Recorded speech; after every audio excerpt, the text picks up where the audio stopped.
5, 3,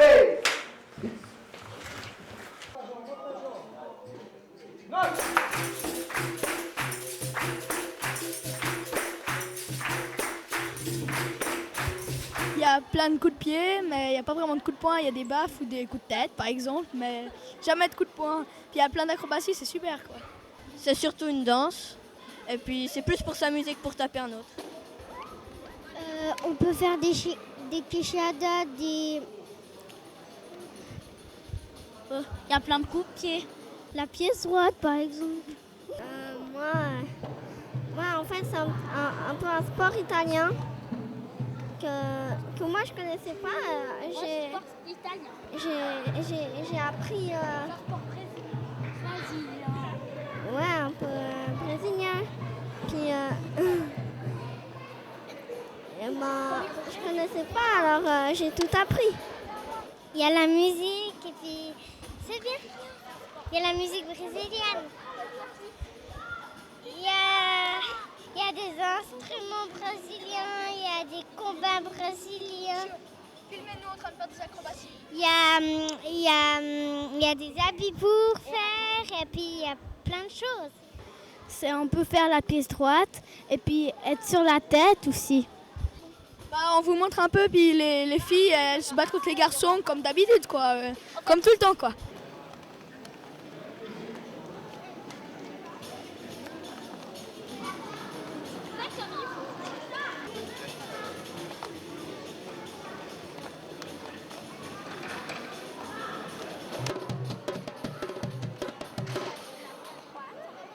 Très très très impressionnant quand ils tournent sur la tête, la pièce droite et puis tout ça. Là, c'est la pièce droite.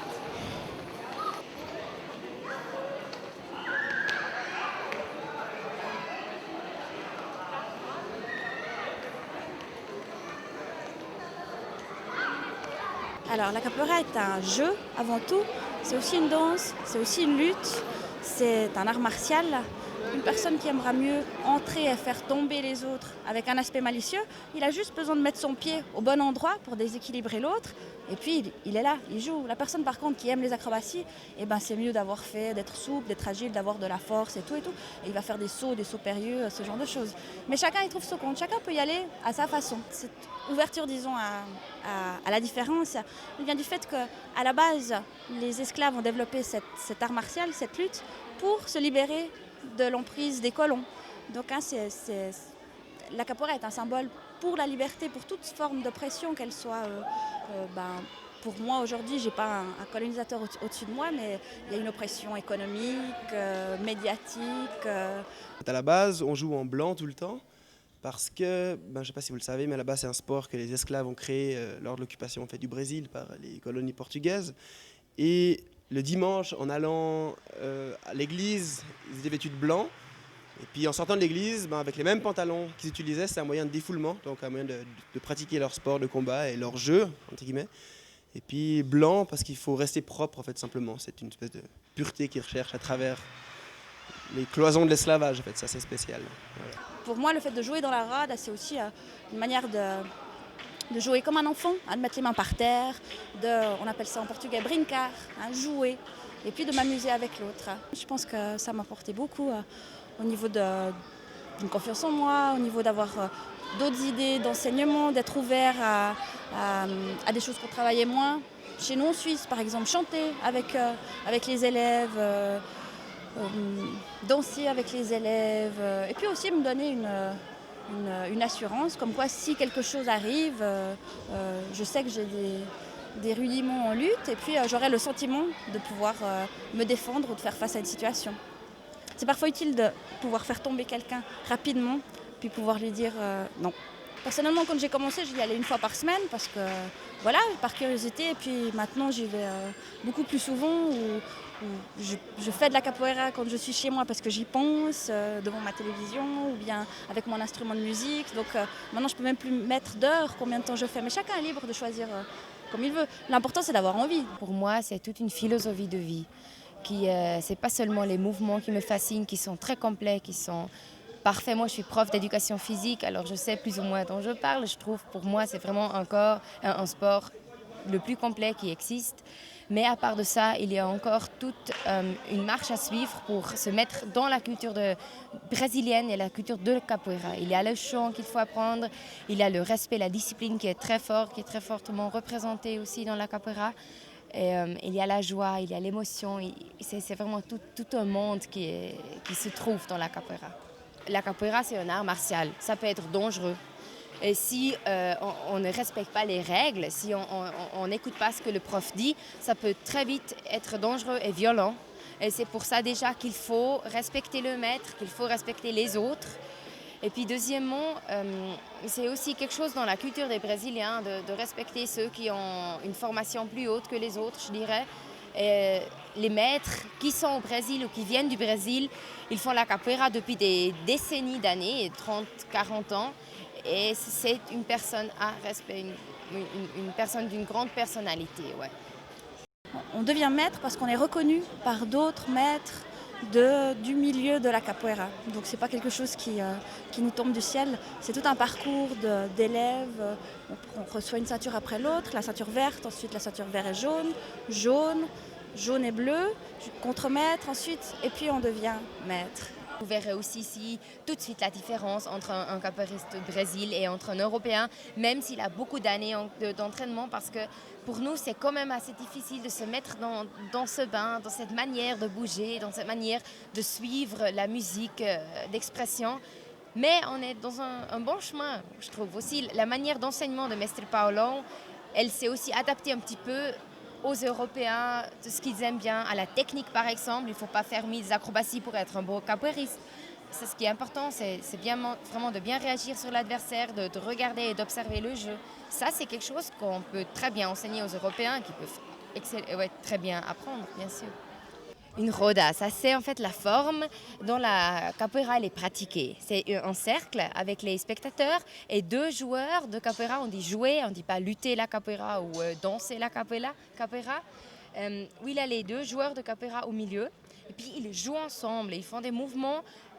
Il commence avec une question, comme un mouvement on dirait, et l'autre il réagit, on fait des acrobaties, etc., etc. Et la roda, elle est bien sûr menée par les instruments et par le chant des professeurs et des élèves qui les suivent.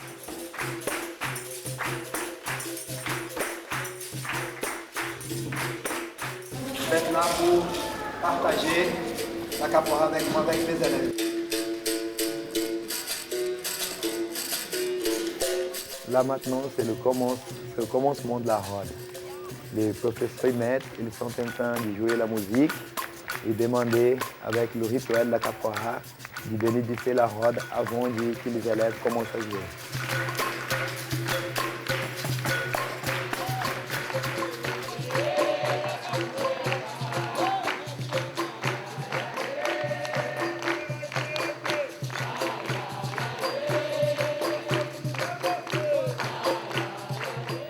Là, c'est les élèves qui commencent à jouer, les enfants. On commence toujours pour les enfants parce qu'après, ils auront plus de possibilités de jouer avec les adultes.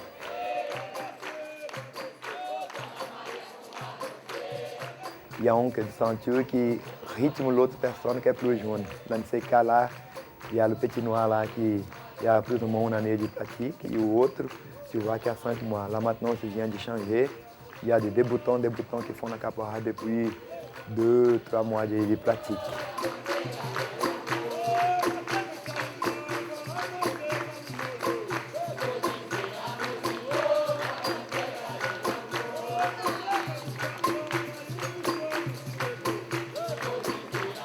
Ce moment-là, c'est un auxiliaire de cours qui vient faire une mise en scène d'un autre élève pour jouer, parce qu'il y a quelques-uns qui n'ont pas encore l'attitude de savoir rentrer dans la roda pour acheter comme il faut. Alors ça, c'est le jeu de la capoeira. Les enfants les regardent et doivent être attentifs toujours à la dernière personne qui rentre dans la roda pour pouvoir l'acheter. Tu vois, toujours, c'est la première personne qui rentre et qui doit rester encore une fois. Tu vois, et après, la deuxième, ça suit comme ça.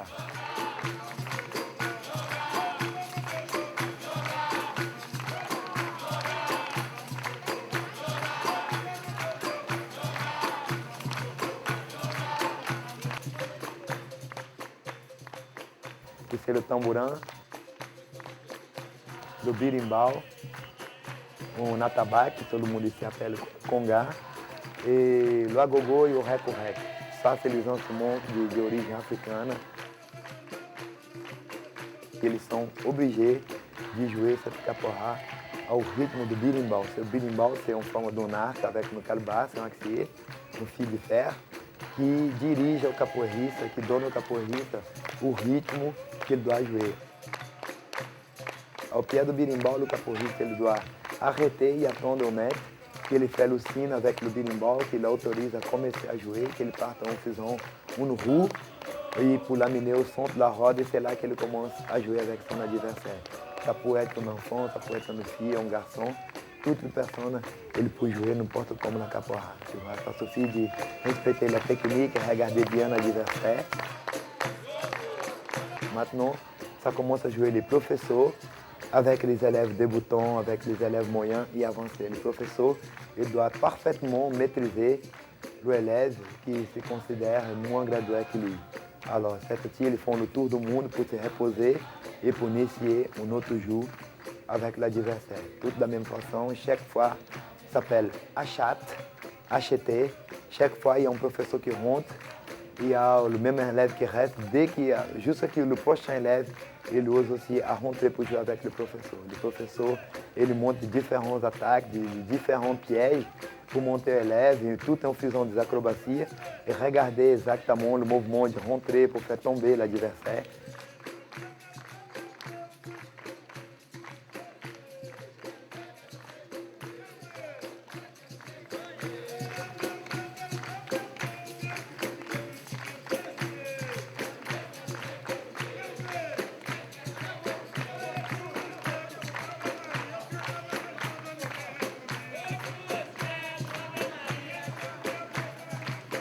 Et là, il vient de marquer un coup de genou, il arrête tout de suite.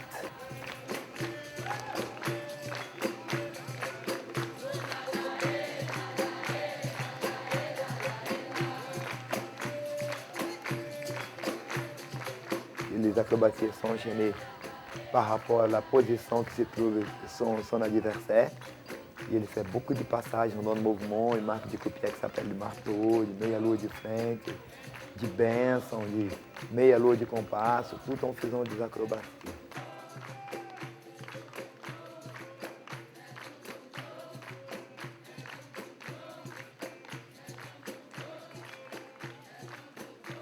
Là maintenant, il y a un élève qui vient de jouer n'importe comment avec le professeur.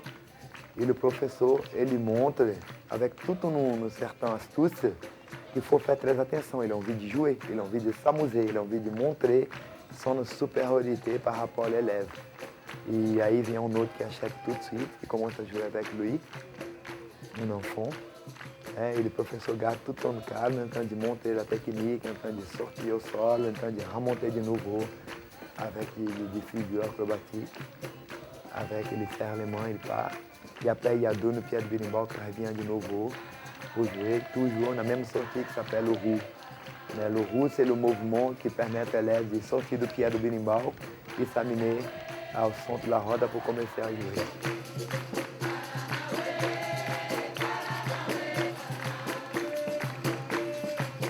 E la capoeira, c'est un bon moyen pour se détendre, pour trouver un équilibre entre la souplesse, la rapidité et la tranquillité. C'est pour ça que le professeur, quand il rentre dans la roda, ele sait exactement ce qu'il va faire avec l'élève. C'est pour ça qu'il gingue, il rigole, et ça lui permet de donner toute une tranquillité ao élève, mais tout à coup, n'oublie pas que le coup de pied peut partir n'importe quelle partie. Donc il faut faire très attention.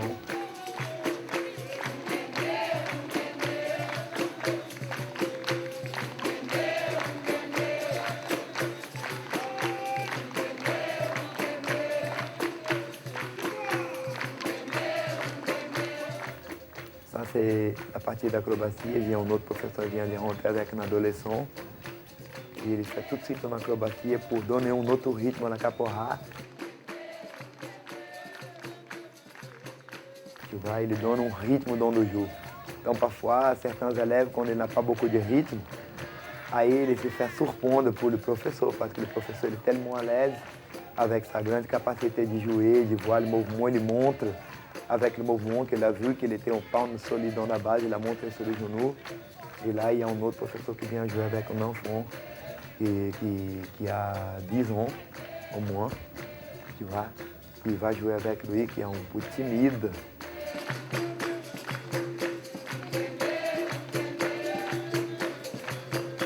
La capoeira, ça va lui permettre, dans quelques temps, de couper cette timidité et être plus à l'aise, tu vois, plus de confiance à lui. Il va être plus à l'aise quando il va se trouver dans une autre situation avec un professeur du même gabarit.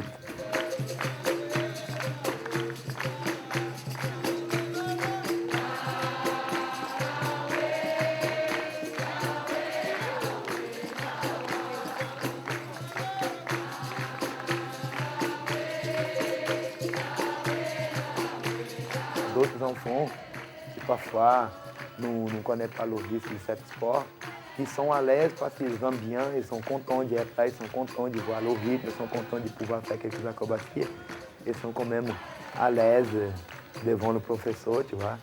Ils n'ont pas peur, ils n'ont rien peur, ils ont envie d'aller, ils aiment bien, ils esquivent, ils font le coup-pied, ils n'ont pas peur de rien du tout, tu vois.